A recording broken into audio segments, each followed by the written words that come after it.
Bienvenue à cette introduction expliquant comment créer une requête personnalisée avec XLGL. Dans cette leçon, nous allons présenter la création de requêtes sur mesure avec XLGL.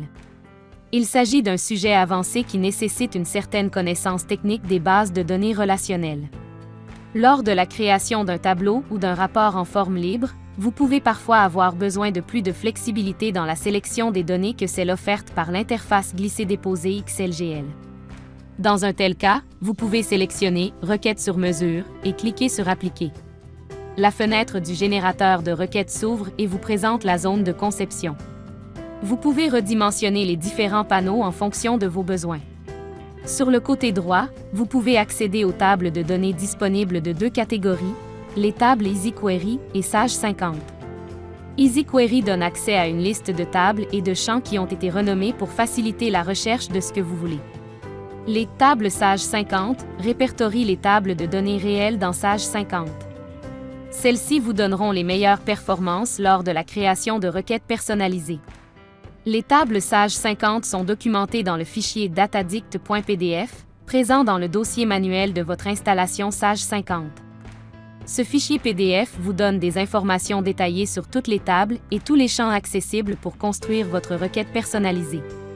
Par exemple, nous pouvons trouver la table qui stocke les informations clients et voir les champs dont nous avons besoin. Faisons une liste de clients par nom, avec leur numéro de téléphone. Dans la liste de tables Sage 50, nous trouvons la table pour le client et la glissons dans la zone de conception. Ensuite, nous cochons les champs que nous voulons ajouter pour obtenir le nom et le numéro de téléphone du client. Les champs sont ajoutés à la liste d'expressions. Donnons de meilleurs noms aux colonnes générées en modifiant la propriété « Nom de colonne » pour chaque expression. Saisissez « Nom du client » puis « Numéro de téléphone ». À tout moment, nous pouvons prévisualiser le résultat de la requête en cliquant sur le bouton « Exécuter ». Le panneau d'aperçu affichera le résultat de notre requête avec les noms de colonnes que nous avons spécifiés. Si vous êtes un utilisateur avancé et que vous souhaitez voir ou modifier la commande SQL générée, cliquez sur le bouton « Afficher SQL ».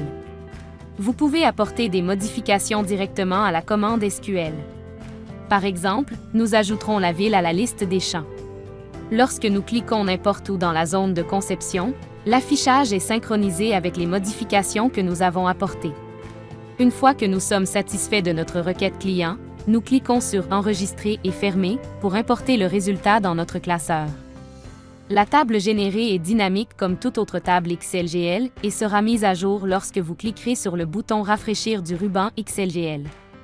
Vous pouvez également modifier la requête à tout moment en cliquant sur le ruban « Disposition XLGL » puis sur « Modifier la requête ». Cela vous ramènera au générateur de requêtes où vous pourrez apporter vos modifications. Ajoutons le numéro de fax, au cas où quelqu'un en utilise encore un. Il est recommandé de toujours exécuter votre requête avant de quitter pour vous assurer qu'elle fonctionne correctement. Lorsque vous êtes prêt, cliquez sur « Enregistrer » et « Fermer » pour revenir à Excel.